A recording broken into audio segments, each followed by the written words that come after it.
¿Qué tal, amigos? Saludos. Venezuela en Sol Mayor. Hoy hablaremos sobre fundamentos y principios de la ingeniería. La ingeniería es considerada un arte creativo que aplica conocimientos científicos, matemáticos y técnicos para diseñar soluciones únicas a problemas complejos. Hoy hablaremos con la ingeniero Elia Villegas de Alvarado. Vamos a conocer acerca de la ingeniería. Desde tiempos inmemoriales ha estado presente la ingeniería. Por supuesto, mi amigo Domingo. Qué placer estar con usted en esta tarde compartiendo un tema tan especial como es la parte de ingeniería. Y generalmente cuando hablamos de ingeniería hablamos de ingenio. Esa es la esencia. Y al recordar esto, me recuerdo uno de mis profesores allá en la UCLA, donde nos decía, ustedes van a ser ingenieros y tienen que ingeniárselas. Y esto nos hace recordar que desde esos tiempos inmemoriales, el hombre ha sido capaz de ir analizando cada uno de esos problemas que se le enfrentan y resolverlos. De tal manera que problemas como la obtención de agua potable, que ha sido algo desde tiempos inmemoriales, llevar esa agua, la construcción de canales y cosas tan sencillas, o cuando comenzó realmente el hombre a defenderse ante mover una cantidad de kilos, vamos a decirlo así, con materias que no podía tenerlas en su mente, o máquinas que no podía tenerlas en su mente y a su disposición. Entonces, oye, qué especial fue comenzar con la palanca,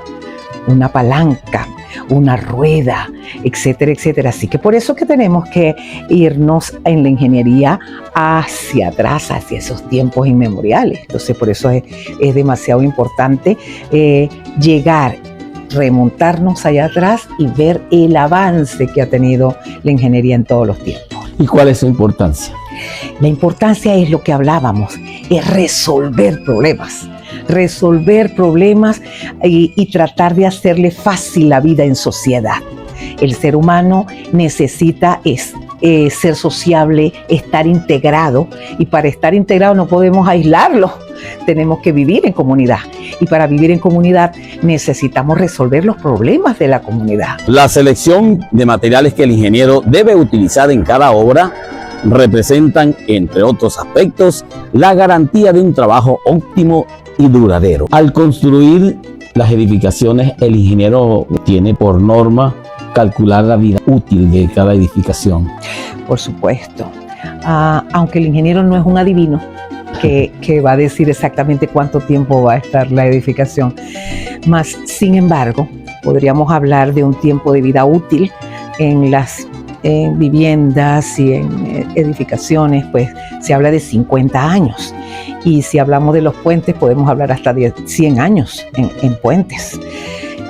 Pero todo esto va a depender, no es algo que sale, como decimos, de la manga de la camisa. Esto es el tiempo de duración de esas obras o de la vida útil está íntimamente relacionado con los materiales que vas a utilizar. Esos materiales tienen su vida útil, tienen el tiempo de excedencia, ese hierro pues puede llegar a corroerse, y es un tiempo que ya ellos ya están como implícitos, ese hierro, esos materiales en el tiempo. Así que esa vida útil va a depender específicamente de ese mantenimiento preventivo que tú le hagas a esa edificación. Sin mantenimiento, yo creo que no hay duración, porque hay que tener las edificaciones al día, como decimos. No esperar que todo vaya deteriorándose para meterle la manito, sino que constantemente hay que ver qué le está pasando a esa edificación, cómo se está comportando en el tiempo, y resolver los problemas de inmediato. No esperar que se acumulen los problemas de diferentes índoles, de fatiga en los materiales, de corrosión, como ya te decía, o otro tipo de material, la parte de salinidad, dependiendo de la época donde esté o del sitio donde esté mi edificación.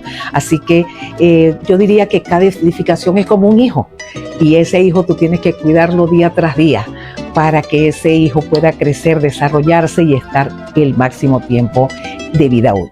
Es decir, no hay un cálculo específico para cada edificación, sino que los materiales entonces son lo que determinan. Son lo que determinan. Los materiales, la duración de los materiales, la fatiga de los materiales, el cansancio que tengan los materiales en ese tipo de trabajo, las solicitaciones a las que se vean sometidas esa viga, esa columna es lo que nos va a dar esa duración y ese tiempo.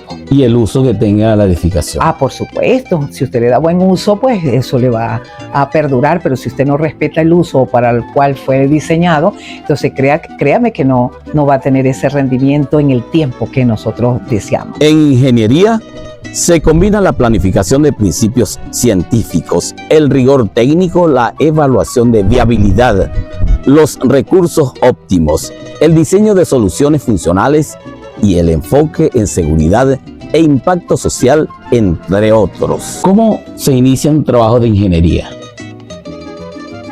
Bueno, es toda una planificación. La palabra planificación aquí es una base. Usted quiere un proyecto, usted necesita un proyecto, necesita una obra, es una necesidad intrínseca. No es lo mismo planificar unas casas en la playa, no es lo mismo una edificación educacional, no es lo mismo unas viviendas dentro de un área determinada. Así que lo primero es ¿qué es lo que yo voy a hacer? ¿Hacia dónde me tengo que dirigir? Luego, la segunda cosa bien importante es ¿dónde voy a hacerlo? Y ese dónde pues va a implicar esa área de terreno que vamos a cubrir. Una vez que ya tenemos listo lo que es qué es lo que voy a hacer y dónde lo voy a hacer, entonces voy a conocer las características de mi terreno. Esa característica de mi terreno es que tan bueno puede ser ese terreno. Ok, ¿cuál es la capacidad de soporte de mi suelo? Eso es fundamental. Y el dónde está me va a implicar a mí desde dónde voy a traer los servicios, desde dónde voy a traer mi agua, desde dónde voy a traer mi parte eléctrica y hacia dónde voy a descargar esos desechos que me va a producir esa edificación. Entonces, hay un cúmulo de datos que yo necesito inicialmente resolver. ¿Por qué? Porque hay que ver exactamente, analizar costos. No es lo mismo tener un terreno donde cerca puede estar el acceso al agua potable, desde dónde me la voy a traer, entonces esa acometida, desde dónde tengo que yo cancelar todo un proyecto hasta mi sitio de construcción, o la parte eléctrica, desde dónde tengo yo el último poste o la última carga fuerte que necesito para traer mis KVA necesarios para mi obra. Entonces, esa palabra planificación va muy intrínsecamente ligada con los costos, y esos costos es lo que nos va a decir a nosotros si es viable o no mi proyecto. Una vez que ya yo tenga todo eso análisis, entonces yo voy a decir, me es más fácil en este sitio, me es más fácil en esto, es más factible en este lugar o no es tan factible en este lugar. Y cuando tenga todos esos datos y por supuesto los números, esos números nos van a decir a nosotros exactamente qué capacidad tengo financiera para llevar a cabo, si es un proyecto rentable o no, lo que yo quiero desarrollar.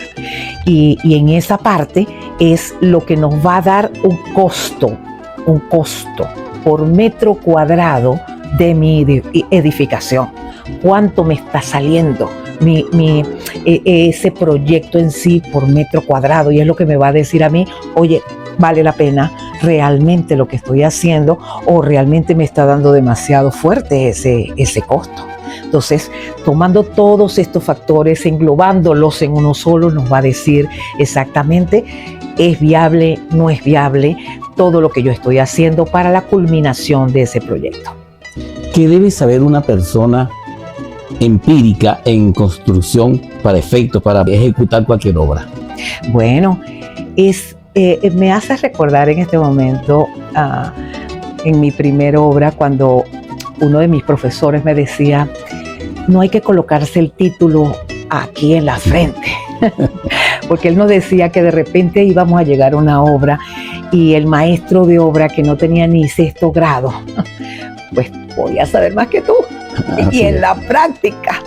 Y recordaba eso porque exactamente eso me pasó a mí cuando llegué a mi primera obra, donde el jefe de la compañía para la cual yo estaba trabajando, él me presentó ante el maestro de obra y le dijo, señor Francisco, aquí está la ingeniera que se va a encargar de la obra. Yo recordé esas palabras de mi profesor y le dije al señor Francisco, un portugués bien altote, y él decía, me miró de pie a cabeza, porque cuando la mujer entró en la ingeniería, pues nos miraban como una cosa medio rara, ¿no? Así porque eso es una carrera de hombres. Así que recuerdo que le sonreí y le dije, señor Francisco, aquí tiene su alumna. Eso fue algo de verdad demasiado especial para él y para mí. Y fuimos grandes amigos durante toda esa obra que realizamos. Y cómo me enseñó esa parte empírica, porque él me decía, ¿cómo nivelamos si no tenemos un teodolito? ¡Wow! Cuando yo le decía, bueno, y yo le daba mis razones, es lo que me enseñaron allá. Pero él me decía, no, ingeniera, mira, si no tienes ese teodolito, si no tienes ese nivel, también puedes resolver. ¿Cómo resuelve? Con 3 piedras. Y agarras una piedra en cada cateto de tu columna y eso te va a dar el nivel que necesitas, cómo replantear esa zapata, cómo replantear esa columna, ese encofrado. Y es lo que debe saber cada persona. Cada persona, pues ella sabe cómo batir un concreto, cuántas palas se le echa, cuánto cemento se agrega y cuántos cuñetes de agua se le tiran. El hombre normal, cuando ya está acostumbrado a estar en una obra, pues sabe cómo manejar estos términos. Y es lo que generalmente sabemos. Ahorita en autoconstrucción se utiliza mucho esto, darle las pautas, y a medida que le damos las pautas, pues la persona las va aprendiendo y bueno, y de repente se transforma en aquella persona autodidacta que puede resolver en todos estos aspectos. En la construcción de viviendas, no solo es saber pegar bloques, sino tener la certeza de que debe ser una edificación confiable, cómoda y segura.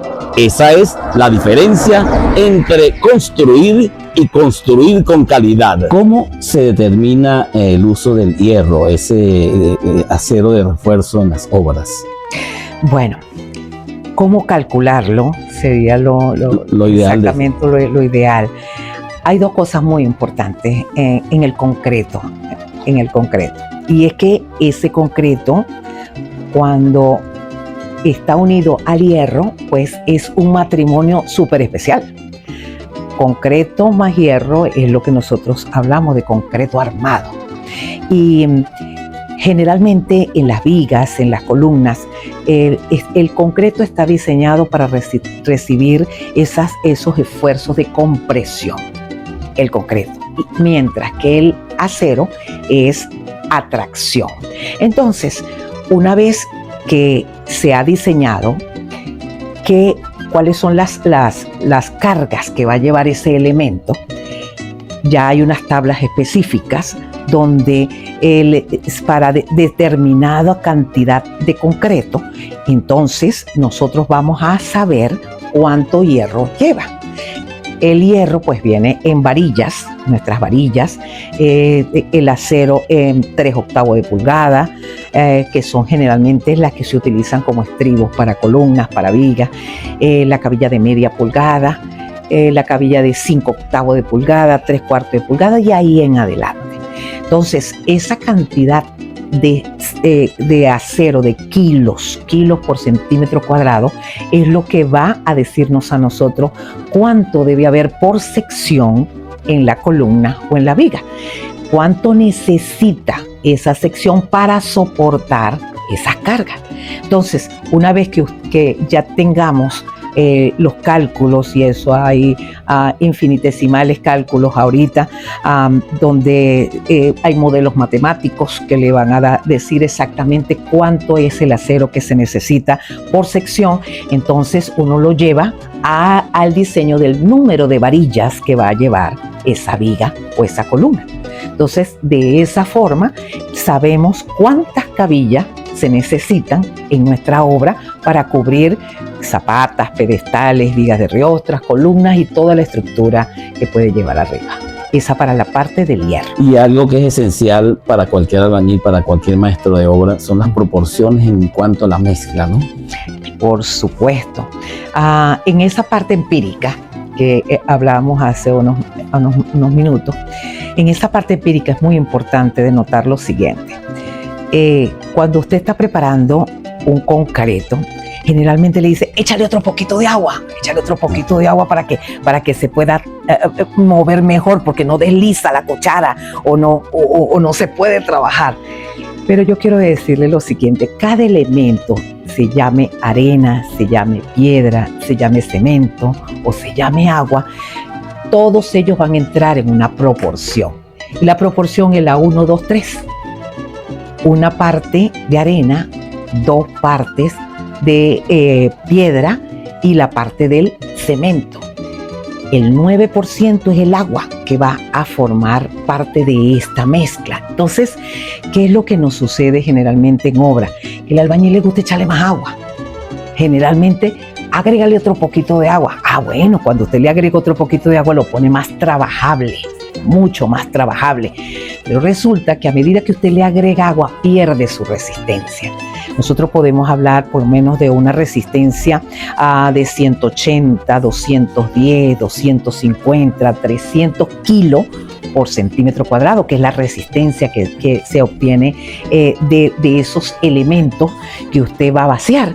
Por ejemplo, ya viene intrínseco las resistencias que usted necesita y ahí están las fórmulas matemáticas donde no es igual utilizar una resistencia de concreto de 180 a una de 250. Definitivamente no. Y en cada una van esas proporciones bien definidas de cuántas palas se le lleva de arena o de piedra o de cemento, cantidad de cemento. Por ejemplo, generalmente se utiliza mucho la mezcladora, esta pequeñita que ustedes utilizan, y las vemos en la calle normalmente, en cualquier obra, y le dice para un saco de cemento. Ok, para un saco de cemento, dependiendo de su resistencia, entonces vamos a entrarle con la piedra, con la arena, con el agua y con el cemento, ese saquito de cemento. Esa es una forma de preparar ese concreto en sitio, y ya está dada esa dosificación. La otra cosa más fácil, es que la que nos gusta a todos nosotros los ingenieros, la siguiente, que me lo preparen en un premezclado, que me lo traigan de allá, que me garanticen esa resistencia y uno descanse en paz. Uno descanse en paz cuando le deja a esas otras personas que nos garanticen esa resistencia del concreto, que cuando llega a obra, oye, el concreto se tarda un poquito más, había cola, esto, lo otro, pero bueno, llegó. Lo que uno hace generalmente es darle otras revoluciones, por favor, lo ponemos a mezclar de nuevo, pero en la mayoría de los casos decimos, por favor, no me le agregue agua. Y si me le agrega agua, hay que ver la manera de tratar con unos productos que se le agregan, unos aditivos que se le agregan para tratar de que esa resistencia no me baje en todos los momentos. Esa es nuestra, como se dice, el pan nuestro de cada día, de nuestra pelea con el sitio es esa. Que los elementos no me los varíen, que la resistencia no se me modifique, porque esas son las garantías que uno tiene en obra. ¿Qué sucede cuando un ingeniero está echando una placa y de pronto cae un aguacero? Bueno, yo le pido a mi señor cada vez que vamos a vaciar placas, Señor, regálame ese día. Lo primero, regálame ese día, porque de verdad que todo es un estrés con respecto al tiempo, y no solamente un aguacero, sino muchos detalles, el encofrado, que no se me vaya yo un puntal. Hay muchas cosas que tomar en cuenta en cuanto a esto, pero si llegara a caer hay que ver exactamente cuál sería el daño, porque lo primero que necesitamos es ver de qué manera podríamos cubrir el área que estamos vaciando, cubrirla. Hay que prever si estamos en época de lluvia y ver la manera de que me haga el menor daño posible. Si ya los nervios dentro de la placa, es una placa nervada, y ya yo he vaciado los nervios y solamente es la parte por metro cuadrado que me faltaba vaciar y me cae el agua, pero no logro taparla, porque acuérdense de algo, nosotros también no solamente peleamos con el agua, también que el concreto tiene su tiempo para fraguar, y cuando ese concreto fragua, es como decimos, tiembla el concreto, ya eso no hay vuelta atrás. Entonces hay que ver exactamente qué gravedad me hace esa agua que me está cayendo en ese momento. Si yo pude de alguna u otra manera resolverlo, taparlo, que no me haga daño, que ya esté vaciado los nervios y solamente me falten esos 5 o 7 centímetros encima de vaciar, y logré taparlo y pasó el chaparrón, yo veo si se me lavó, ¿verdad? Este es el término, que no se me lave el cemento que está ahí arriba, y poder yo mover lo que pueda mover y volver a echar esa capa.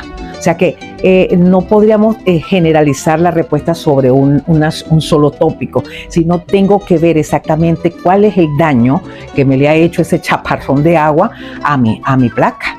Y en función de eso tomar la mejor decisión para resolver el problema, si hay que quitarle algo, si hay que volverlo a vaciar, volverlo a vibrar. Esas son decisiones que se toman en el sitio y en el momento. ¿Alguna vez ha tenido una experiencia similar? Con respecto a agua en la placa, no, gracias a Dios que no es así. Tuve una oportunidad que no de concreto, sino de asfalto. Pero aquí quiero exaltar el nombre de Dios en esto, porque ya yo había pedido mi asfalto. Una vez que usted pide su asfalto de su planta, ya corre por cuenta suya. Es responsabilidad. Y ya es responsabilidad de uno de ese asfalto que tiene que llegar con más de 400 grados de calor para que no se te vuelva un chicle colocándolo.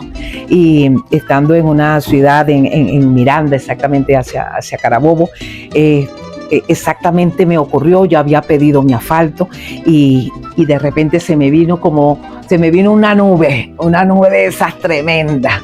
Pero ahí algo que no te enseñan en una universidad, que no te enseñan para tomar una decisión, y aquí es donde tienes que depender de Dios totalmente.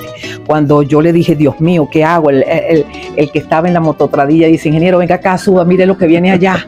Dios mío, Señor Jesucristo, me bajé de allí y le dije, Dios mío, ¿qué hago aquí ahora? Esta es la gran pregunta que se hace en un momento. Y recuerdo que el Señor puso en mi corazón una respuesta y me dijo, tú tienes poder en tu boca. Y recuerdo, ok, sí, eso lo dice la palabra, que hay poder en nuestra lengua, que hay poder en nuestra boca. Y le dijo, ok, ¿cómo lo hago? Dile a las nubes que descarguen. ¿Dónde van a descargar?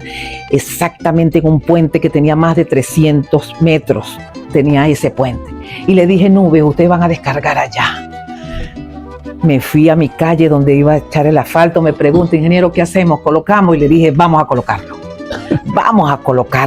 Y de repente me volví a montar en la mototradilla que me dice el chofer, móntese aquí. Había una cortina exactamente allá en ese puente donde se estaban descargando, donde el Señor mandó a descargar todas esas aguas. Se descargaron allá. Me dio el tiempo para colocar mi asfalto, para peinarlo, para pasarle hasta todas las máquinas, pulirlo. Y cuando ya terminé todo, se abrió esa cortina, y ya cuando no me hacía daño, entonces se abrió la cortina y bailamos esa noche en el asfalto. Así que eso es algo que lo tengo en mi corazón, porque ahí es donde Dios se glorifica en todas las cosas que uno hace, y en donde tú le pides al Señor que te ayude en cualquier área que estemos, y Dios está ahí para ayudarnos.